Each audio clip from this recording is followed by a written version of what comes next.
Today I'm going to summarize the last chapter in political science. First I will take political science, then I'm going to take economics. हमारा economics में food security है, and in political science we are having the chapter democratic rights. When we say that democratic rights, अब सबसे पहले तो हम लोगों को ये क्वेश्चन आना चाहिए कि व्हाट आर राइट्स। अब आपके घर में आप लोग रहते हो, राइट? तो आप कहते हो कि मेरा हक है to live in your house, to have good food, to have proper school. ये आपका हक है। लेकिन what is the difference between a proper right and unreasonable? अब खाना खाने का आपके पेरेंट्स को आपको खाना देना, there it is your duty and it is your right. लेकिन अगर आप कहो कि नहीं, मैं तो रोज अपनी मर्जी का खाऊंगा, ये मेरा राइट है, तो that is wrong. Rights are only those reasonable claims. Reasonable का मतलब होता है जिसको हम लीगली, सोशली एक्सेप्ट करते हैं। राइट का मतलब ये नहीं है कि आप अपनी मन मर्जी करो। तो in a democracy, in a democratic country, we all need some rights. हम सबको कुछ राइट्स की जरूरत होती है। और डेमोक्रेसी का जो पहला प्रिंसिपल है, political equality, one man one vote one value, that gives you the right कि आप लोगों के पास पूरा अधिकार है। You can select, elect whom you want to, but that does not mean कि आपके पास और भी राइट्स आ गए। There are so many countries जहां पर डेमोक्रेसी है, but the people don't have the rights. Now let us go to an example. अब हम लोग जो है एक एग्जाम्पल में जाते हैं। There is a very famous prison, that is गिटन बे। ये जो ग्वांतनमो बे है, this is one of the dreadless, मतलब बहुत ही भयंकर प्रिजन है। अब हुआ क्या, शायद आप लोगों ने पढ़ा हो, शायद आप लोगों ने सुना हो। देर इज मतलब कि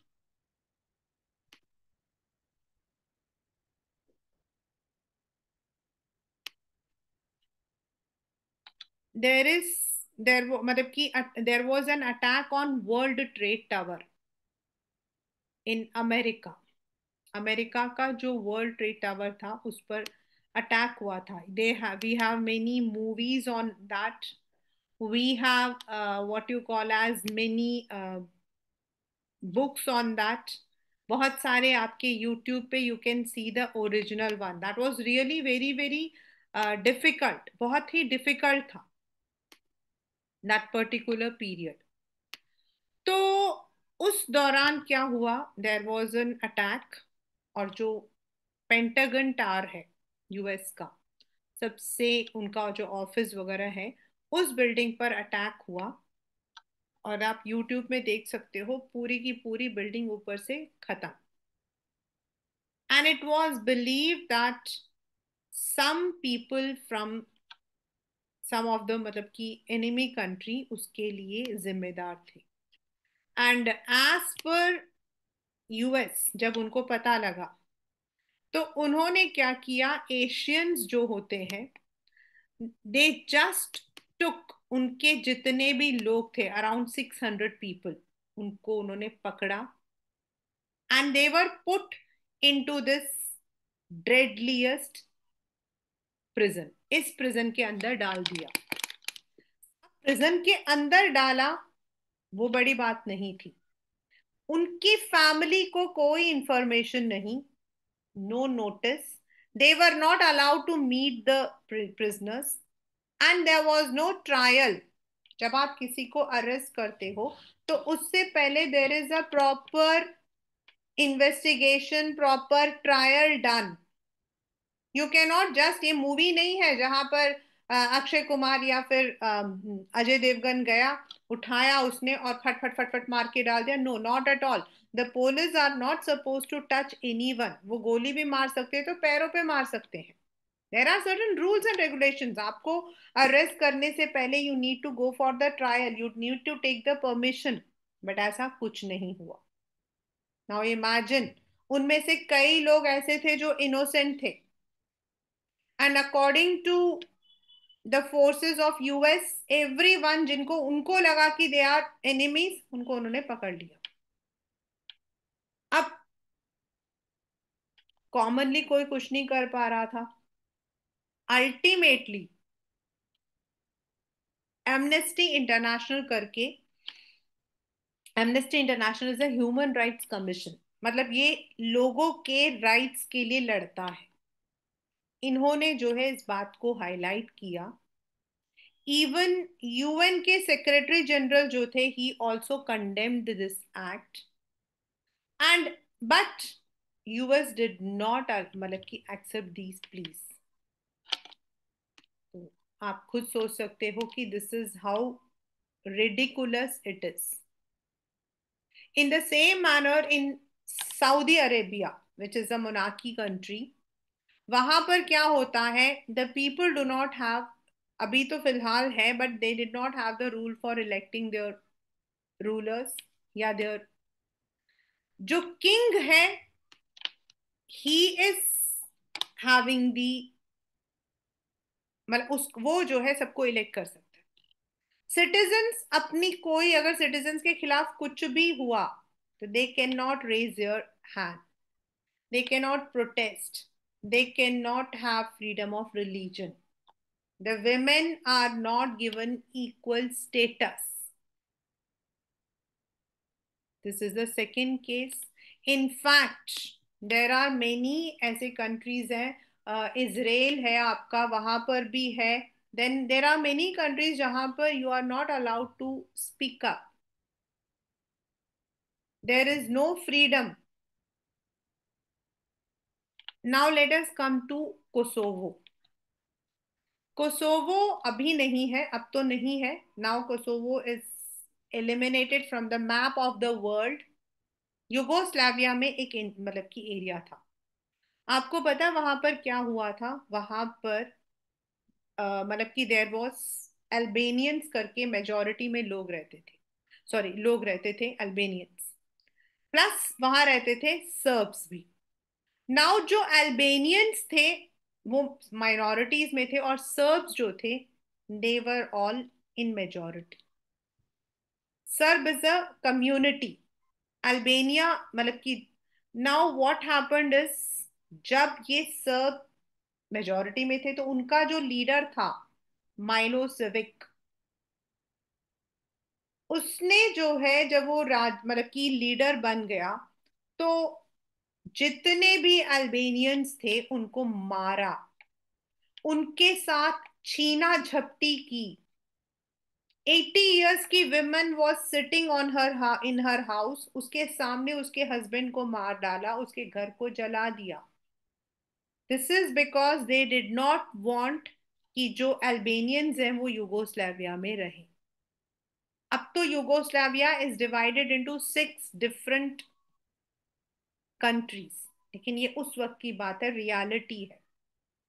एंड अल्टीमेटली अल्टीमेटली माइलोसेविक के ऊपर ह्यूमन राइट्स ने केस उठाया, उसको एग्जीक्यूट किया गया, and Yugoslavia later on 6 countries में डिवाइड हो गया। तो नाउ ये सारी जो चीजें हैं, even if you see the case of south Africa, जहां पर अपार्थाइड मतलब कि आपका प्रैक्टिस था, वहां पर क्या प्रॉब्लम थी? The the majority of blacks were not allowed to follow their own rules and regulations. 10th standard में देर इज वन वेरी मतलब कि एक चैप्टर है हमारे हिस्ट्री के अंदर, आप उसके अंदर पढ़ोगे दैट इन साउथ अफ्रीका जो यूरोपियंस होते थे, उन्होंने जबरदस्ती उनके ऊपर फैमिली लॉ लगा रखा था। मतलब अब आपके घर में आपके फादर की प्रॉपर्टी आपकी होगी, इट्स नेचुरल। प्रॉपर्टी 10 रुपए की हो या 10 लाख की हो, आपकी है। अमिताभ बच्चन जी की प्रॉपर्टी उनके बच्चों में जाएगी, है ना। लेकिन ब्रिटिश ने, यूरोपियंस ने वहां रूल लगाया दैट एक घर में अगर 2 बेटे हैं, 3 बेटे हैं, 4 बेटे हैं, सिर्फ एक ही बेटे को प्रॉपर्टी मिलेगी, बाकी सबको कहीं और जाकर काम करना पड़ेगा। उनके बेसिक राइट्स हैं ये। तो in this manner across the world जो हमारे राइट्स हैं, they have been violated. In our own country, if I say, even though we belong to the highest Brahmin category, लेकिन फिर भी मैं कह सकती हूँ कि हमारी कंट्री के अंदर भी the minorities, the Dalits, the scheduled caste were treated very badly. मतलब अगर आप उन लोगों के बारे में पढ़ोगे तो you will understand they were not allowed to enter into the villages. They were not allowed to enter into the temples. Well, they were beaten to death. उनको जो है मार दिया जाता था। इनफैक्ट जब उनके जो, कई बार क्या होता था, इफ देवर अगर वो लोग मर भी जाते थे तो जो पंडित होते थे, they will not perform the rituals on them. उनकी जो लाशें होती थी वो फील्ड में पड़ी रहती थी, उनको कौवे नोच के खाते थे। सच इनह्यूमन बिहेवियर।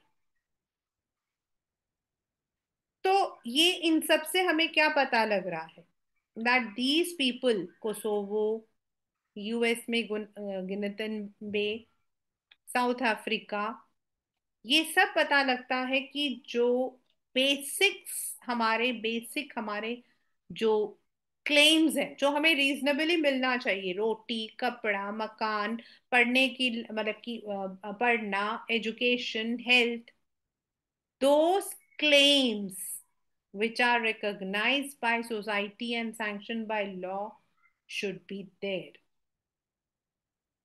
तो why do we need, क्यों चाहिए हमें राइट्स? भाई अगर आपके साथ कुछ गलत होता है तो how will you say that the government, the political party, the person is wrong? How how जो मैंने अभी आपको एक स्टोरी बताई that the people are harassed, exploited, बेचारे वो कहाँ जाएंगे? And how can we understand कि डेमोक्रेसी क्या है? तो इन इंडिया, हम लोग अब आ रहे इंडियन कंटेक्स में। इन इंडिया जब हमारा कॉन्स्टिट्यूशन बना था तो उससे पहले ही आप लोगों ने पढ़ा था कॉन्स्टिट्यूशनल डिजाइन में, इन 1932 इटसेल्फ हमारे जो लीडर्स थे like Motilal Nehru and other people had already, मतलब कि उन्होंने सोच लिया था that India will adopt democracy based on equality.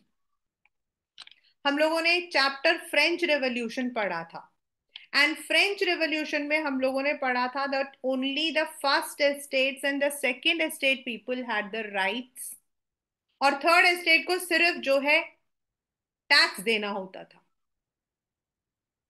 तो the government of India, the constitution of India had already adopted that when in India will adopt its constitution, when we will be writing our constitution, तो उसके अंदर हम सबसे पहले अपने जो citizens हैं उनको कुछ राइट्स देंगे।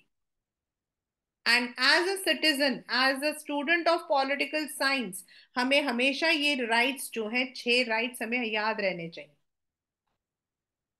In fact there are one more 2 rights which it's not mention, मतलब 6 ही हमारे मेन कॉन्स्टिट्यूशनल राइट्स हैं.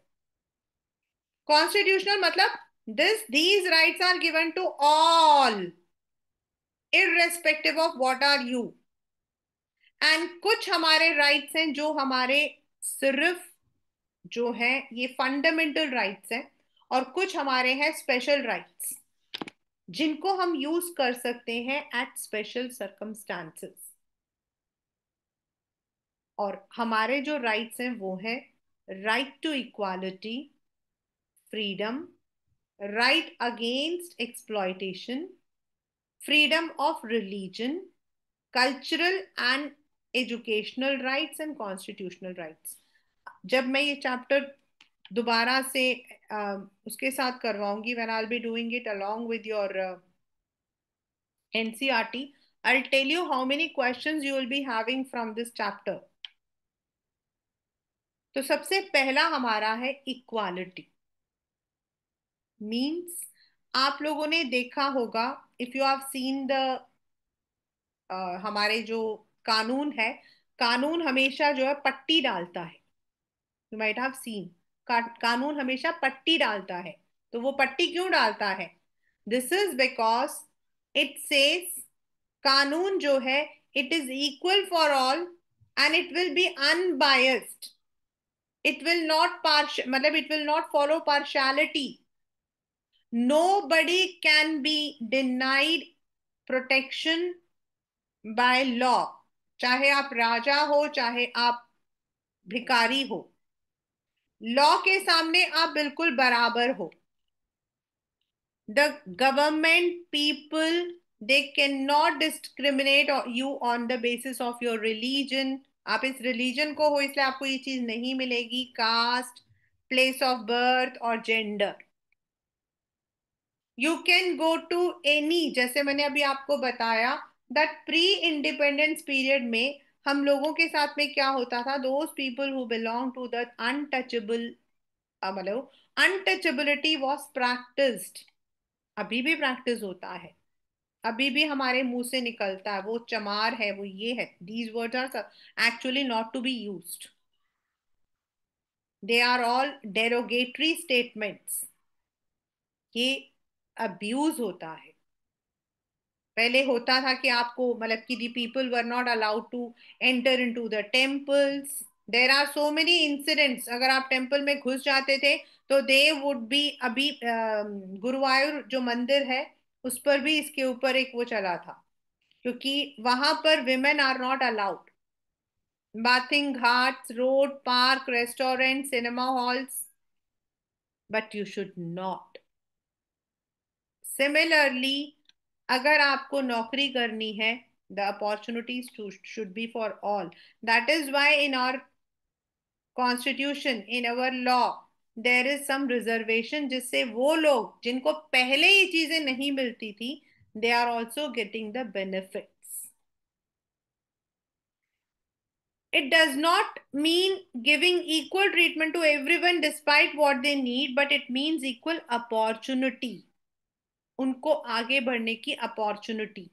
अब अगर आप ये सोचो कि मैं चोर हूं, चलो मुझे भी इक्वल ट्रीटमेंट दो जो आपने उसको दिया, तो no, that is not that way. It means opportunity. Now second वाला जो पेपर आता, सेकंड जो क्वेश्चन आता वो आता है, right to freedom is a cluster of rights. Cluster मतलब इसमें बहुत सारे राइट्स हैं आपके. पहला, you have the freedom of speech. लेकिन लेकिन अब आप कहो मेरे को तो फ्रीडम ऑफ स्पीच है, ऐसे मैं तो आपको गाली दूंगा. नो. पीछे अभी हुआ था, there were many debates before pandemic. There were many people जो कि बोलते थे हमारा तो जो है we are having the freedom of speech, so we can speak anything against anyone. No, you are not supposed to speak anything against anyone. You have this freedom to express your views in a positive manner. आपको गाली गलौज करने का या दूसरों को blame करने का कोई राइट नहीं दिया है। You present your rights in the right manner. आपको कुछ पसंद नहीं आया, आप अपने राइट को लीजिए। आप आर्टिकल के थ्रू, आप सोशल मीडिया के थ्रू, आप ट्विटर के थ्रू, आप किसी के भी थ्रू आप कर सकते हो। आज ही I don't know which film actor थी, पता नहीं कौन थी, उनको मतलब उनके ऊपर केस डाल दिया गया because she had use, Rakhi Sawant, because she had use certain wrong videos. तो फ्रीडम ऑफ स्पीच के नाम पर आप गलत चीज नहीं दे सकते हो। Second is freedom of assembling in a peaceful manner. In India, we have the democracy, democratic government. तो हम अपने जो गवर्नमेंट है उनके पॉलिसीज के खिलाफ आवाज उठा सकते हैं, लेकिन उसका मतलब ये नहीं कि आप बसों को जला दो। No, this is wrong. जो ऐसा होता है ना, दैट इज अगेंस्ट कॉन्स्टिट्यूशन। आप पीसफुली बताओ, कैंडल लाइट लो, अपनी बात को बताओ, असेंबल करो, but you are not suppose to be violent. Freedom to form associations और यूनियंस, बहुत सारी कंट्रीज हैं। सबसे पहला चैप्टर जो अब ओमिट हो चुका है, शायद अब बुक में है भी नहीं वो, उसमें था कि इन मतलब पुराने टाइम पे पोलैंड में if the workers made the union, अगर वो यूनियन करके अपनी आवाज उठाते थे तो उनको जो है नौकरियों से निकाल दिया जाता था। But in any country, in any company, अगर आप मिलजुल कर यूनियन बनाकर अपनी बात को आगे बनाना चाहते हो, you can do it. Like हमारे यहाँ ट्रेड यूनियंस है, सारे बिजनेसमैन का एक यूनियन है, वर्कर्स यूनियन है, स्टूडेंट्स यूनियन है। Freedom of movement throughout the country. You are, कई जगहों पे होता है you are not suppose to enter into this country, हमारे यहाँ ऐसा कुछ नहीं है। You can go and reside in any part of the country. You can practice any profession legal. अब आपको कभी ये बोलो मेरा प्रोफेशन है, चलो मैं तो उसका नाम क्या, गोली बारूद बनाना शुरू करता हूँ, तो no, you are having the freedom to practice whatever you want, लेकिन it should be in a positive and rightful manner. Third, इसमें दो क्वेश्चंस आते हैं, व्हाट इज बेगारी एंड व्हाट इज, मतलब आपके आता है नाउ, आपने देखा होगा घरों में, अभी 3 दिन पहले मेरा किसी एक शायद सब्जी वाले के साथ झगड़ा हो गया था।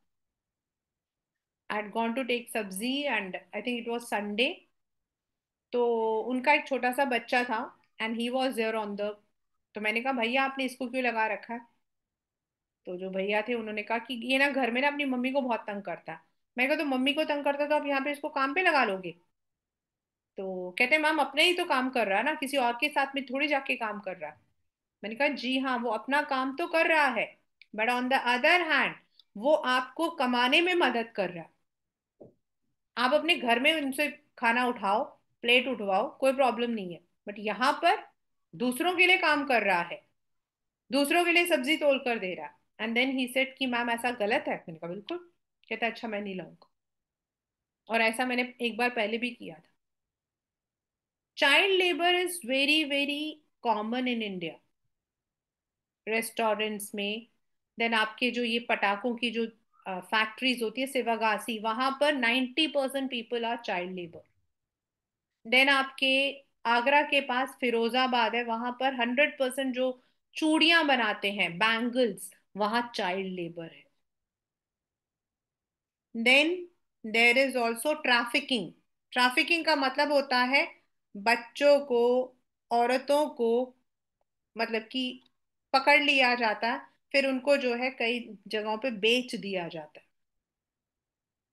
हमारे इंडिया के अंदर एक सबसे भयंकर ह्यूमन ट्रैफिकिंग का केस निकला था। I don't remember the name exactly, it was Pandhar, Pandhar करके नाम था, इन नोएडा। नोएडा में उस एरिया से बच्चे गायब हो रहे थे। एंड जब अराउंड 25 चिल्ड्रन जो है वो गायब हो गए, तो माँ बाप को भी धीरे धीरे पता लगने लगा कि एक बच्चा या दो बच्चा गायब नहीं हो रहा, that is the slum area, बहुत सारे बच्चे गायब हो रहे हैं।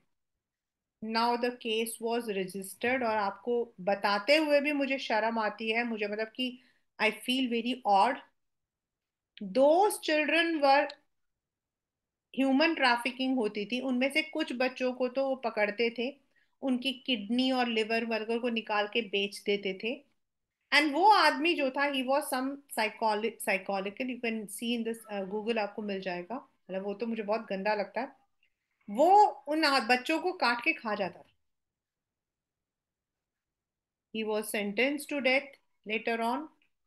तो ऐसे ह्यूमन ट्रैफिकिंग जहां पर बच्चों को, औरतों को खरीदा बेचा जाता, उनको पकड़ लिया जाता, उनको फिर बेच दिया जाता, they are made to work like, आपने देखा होगा ऑन द ट्रैफिक सिग्नल्स में बच्चे आते हैं लूले लंगड़े से, उनसे जबरदस्ती जो है बेगिंग करवाया जाता है।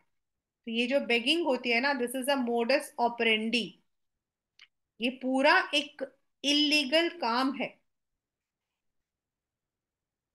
तो ऐसे किया जाता है। Then sometimes the children are exploited, the people are exploited to work without any remuneration, उन पे जोर जबरदस्ती की जाती है, जिसको हम बोलते हैं बेगारी। आपके पेपर में 1 मार्कर क्वेश्चन है, व्हाट इज बेगारी, मतलब लोग जो है वो काम करेंगे, उनको पैसा नहीं मिलेगा, या फिर बहुत कम। This is very common in the rural areas. So we have the right against such exploitation. The next is, India is a secular state. India is a secular state का मतलब होता बच्चा, सेक्युलर मतलब India does not have any official religion. आप US जाओगे, उनका religion Christianity, आप पाकिस्तान जाओगे, उनका religion Islam, but in India we don't have any religion. We call India as a Hindu state, but we don't have any official religion. Every person has the right to profess, practice and propagate the religion he or she believes. आपके ऊपर है, आप अपने religious affairs को maintain कर सकते हो। If you want, कोई रिलीजियस ग्रुप चाहता है कि वो चैरिटेबल पर्पस के लिए, जैसे आपने देखा होगा ये जो आपके गुरुद्वारे होते हैं उसमें चैरिटेबल हॉस्पिटल्स होते हैं। So if they want to establish any institution, if they want to, तो वो कर सकते हैं। The government cannot compel any person to pay any tax for promotion or maintenance of any religious institutions. And government कोई भी religious instruction नहीं कर सकती कि आपको यही करना है। आपने देखा होगा, अभी परसों गुरुपुरब था, आपकी छुट्टी थी, दिवाली थी, छुट्टी थी, अभी क्रिसमस आएगा तो छुट्टी है, आपके बैसाखी आएगी तो छुट्टी है। यानी कि we give equal importance to Hindu, Muslim, Sikh, Isai, Buddhism, everyone. And in the educational institution, जैसे आप लोग स्कूल में पढ़ते हो, कॉलेजेस में पढ़ते हो, तो किसी भी पर्टिकुलर रिलीजन को फॉलो करने का you can not compel. I give you one example in this. When I was in LPS, तो हमारे स्कूल के अंदर क्या था, हमारे यहाँ पे कंपलसरी था 4 धर्म प्रेयर, और हमारे जितने भी एनुअल फंक्शंस होंगे उसमें 4 धर्म के प्रेयर होंगे, so that every one gets equal participation. In fact we had one, हमारे जब ये रिजल्ट आता था तो the teachers had to present themselves. तो एक बार ऐसा ही था कि हम लोगों को जो है, we had to present ourselves in different religion. But हमारे यहाँ पर एक चीज और होती थी कि every Tuesday and Saturday compulsory हमें हनुमान चालीसा पढ़ना होता था। तो अब नेचुरली कि हमारे यहाँ मुस्लिम बच्चे भी थे, क्रिश्चियंस भी थे, एंड कुछ बच्चे तो ये होते थे वो मजे मजे में हनुमान चालीसा पढ़ते थे, बट कुछ बच्चे जो बड़े होते थे उनको पता होता था। सो उनके पेरेंट्स आए कि मैम आप लोगों ने हम लोग पे जाल डाल रखा है, देन हमारी प्रिंसिपल मैम ने कहा देयर इज नो कंपल्शन। जब हम हनुमान चालीसा पढ़ते हैं तो वो अपने भगवान को याद कर सकते हैं, या फिर हाथ या फिर अपनी आंखें बंद करके बैठे। You cannot compel anyone to play any particular music or participate. The next is cultural and educational rights. ये सारे राइट्स आपके अलग अलग आते हैं बेटा। Any section of a citizen with distinct language or culture has a right to conserve. अपने अपने कल्चर को हम कंजर्व कर सकते हैं।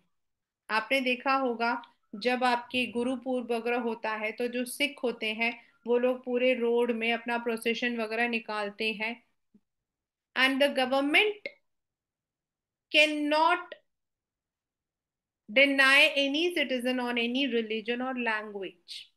In fact, जो आपके माइनॉरिटीज है, माइनॉरिटीज मतलब क्रिश्चियंस हो गए, बुद्धिस्ट हो गए, जैनीज हो गए, जिनकी पॉपुलेशन इंडिया में कम है, they can establish their own educational institution also. हमारे यहाँ पर Ashoka University, then Tirthankar Mahavir Tirthankar University in Modinagar, then Christian minority colleges, Christ college, आपका सेंट स्टीफन दिल्ली यूनिवर्सिटी का।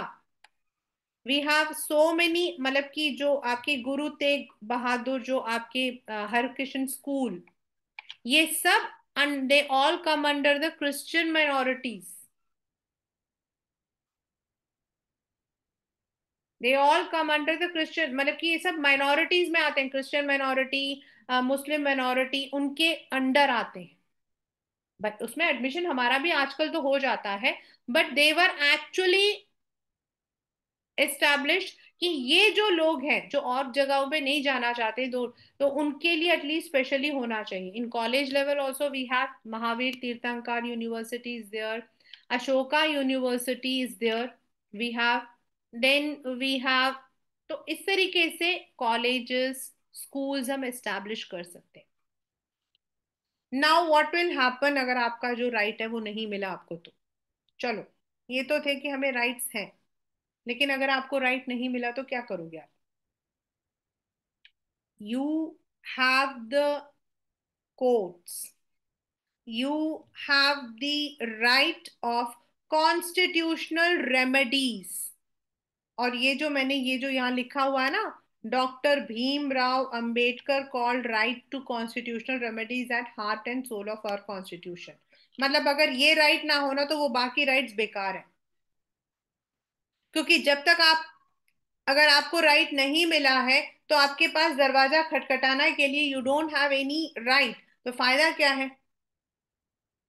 So if any institution, any person, anyone in India violates any one of these rights, आपको लगता है यहाँ पर ये गलत हो रहा है, तो as a citizen you under right to constitutional remedies, आप जो हो अपनी आवाज को उठा सकते। So this is how our rights are there. ये मैं ऑलरेडी आपको सेक्युलरिज्म समझा चुकी हूँ। Now we also have human rights commission. अभी हमने एमनेस्टी इंटरनेशनल पढ़ा था स्टार्टिंग में, जब यूएस ने जबरदस्ती 600 लोगों को जो है गुंतनामो बे में बंद कर दिया था। In India also we have national human rights commission. इसका जो ऑफिस है वो आपका दरियागंज यहाँ पर है। And if any one feels, human rights का मतलब क्या होता है? ह्यूमन राइट्स का मतलब होता है हमारे बेसिक फूड, शेल्टर। आपको पता है under human rights begging is also acceptable. मतलब बेगिंग वैसे कोई अच्छी बात नहीं है, लेकिन अगर किसी को लगता है कि वो इंसान नहीं कमा पा रहा है और बेगिंग ही उसके लिए एक सहारा है, तो under human rights you are allowed. Nobody can, nobody can arrest a women after evening. इसके अंदर आपका आता है विमेन को, जब आप आपने पुलिस के अगर आप राइट्स पढ़ोगे तो आप उसमें देखोगे कि विमेन को अरेस्ट करो तो women constable has to be there. अगर आप किसी इंसान को अरेस्ट करते हो तो you need to give them the explanation, proper आपको देना है। आप किसी को बिना वजह परेशान नहीं कर सकते हो। तो in our country we have, मतलब ये तो हमारे बेसिक राइट्स हैं, लेकिन इन राइट्स को अगर वॉयलेट करते हैं तो we also have the remedies हमारे पास। पहली बात तो we can go through the constitutional remedies, then we also have other rights, जैसे हमारे पास कॉन्स्टिट्यूशनल कुछ राइट्स भी हैं। एंड अगर गवर्नमेंट को, हाई कोर्ट को, सुप्रीम कोर्ट को पता लगता है that the rights of the humans have been violated, then हो सकता है कि जिसके साथ बुरा हुआ है उसे कॉम्पनसेशन मिल जाए, जिसने बुरा किया है उसको पनिशमेंट मिल जाए।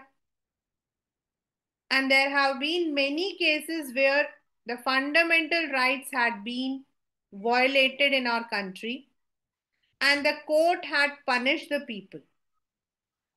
और ऐसा मतलब कि मैं जो हूँ, I am not speaking on a small मतलब कि way, even at the political rights, हमारे पॉलिटिकल एरिया में भी there was one situation called emergency. Emergency जो है किसी भी कंट्री का सबसे खतरनाक पीरियड होता है, जब गवर्नमेंट को लगता है कि जो लोग हैं, लॉ एंड ऑर्डर जो है that is going out of country, out of control, then they can impose emergency. But हमारे यहाँ when emergency was impose there was no need, and उस वक्त हमारे कोई भी राइट्स जो है वो काम नहीं करते। तो when these questions came before the court, उन्होंने उस पर कार्रवाई किया। तो in our country we have, but the problem is we don't know, we don't know. आज मैं क्लास 10th को भी पढ़ा रही थी तो I was telling them that we have one right called right to information, and this right to information हमारा consumer में भी है, पॉलिटिक्स में भी है। एंड एज कई बार जो टीचर है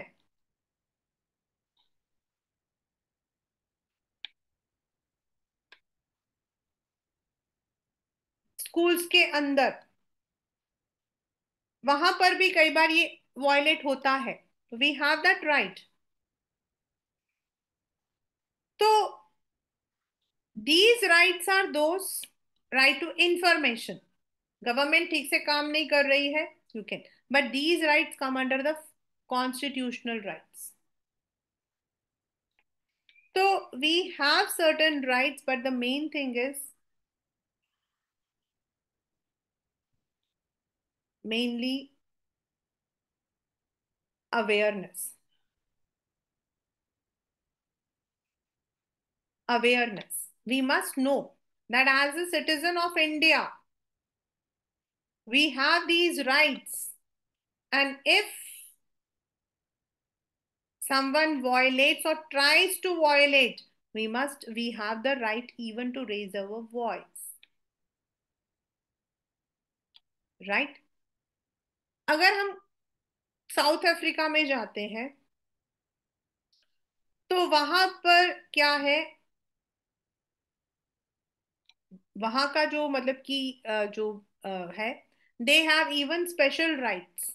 लाइक वहां आप किसी के भी फोन को टैप नहीं कर सकते, हमारे यहाँ पर भी है right to privacy, but that's not a fundamental right. That's not a fundamental, fundamental का मतलब होता हर एक को मिलता ही मिलता है, fundamental means basic.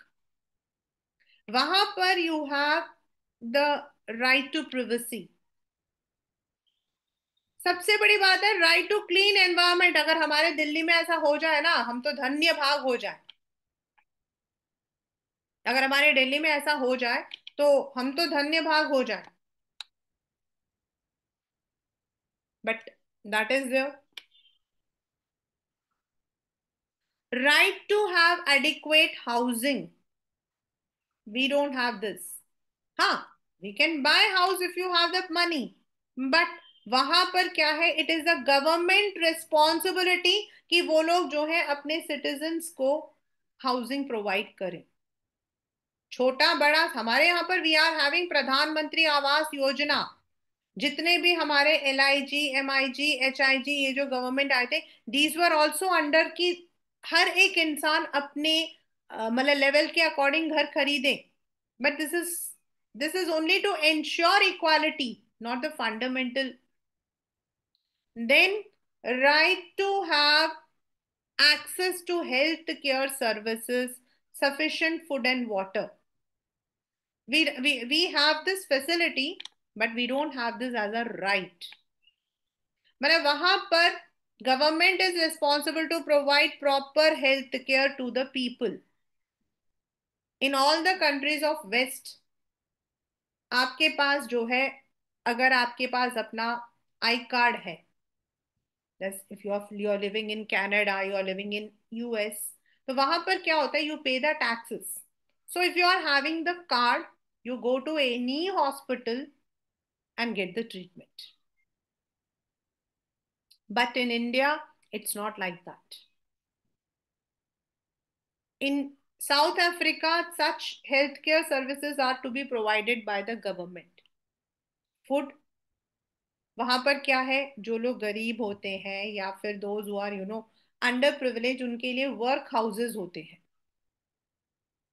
Work houses का मतलब होता है वहां पर उनसे वो काम करवाया जाता है, जैसे लकड़ी काटना, ऐसे काम।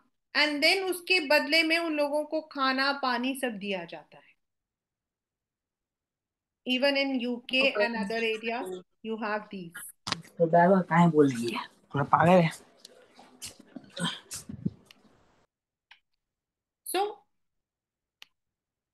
This shows that in any democratic country, if we want to ensure कि हम लोग जो है we are living a reasonable, dignified life, अगर हमें एक अच्छा सा इज्जतदार लाइफ रहना है, तो we need to be provided with some basic rights and also in protection होना चाहिए। जैसे मैंने आपको स्टोरी बताई, in our country untouchability is a practice. Untouchability is a very wrong practice and we openly follow it. Then discrimination between people, discrimination on the basis of religion. In many countries before First World War से पहले, in many countries, the citizens could not raise their voice. अगर वो लोग आवाज उठाते थे, तो they were killed, they were sent to concentration camps, they would be punished. Though that is why the constitution of our country provides these rights. And as an aware citizen, not only we have rights, बाद में हमारी जो prime minister थी Shrimati Indira Gandhi, under article 42 she had also ensured कि सिर्फ rights नहीं भाई, आपकी ड्यूटीज भी हैं। You have 10 duties. ऐसा नहीं है कि आपको सिर्फ राइट्स मिल जाएंगे, ओके ठीक है भाई हमारे पास इक्वालिटी है, आपके पास कुछ ड्यूटीज भी हैं। For example, you should not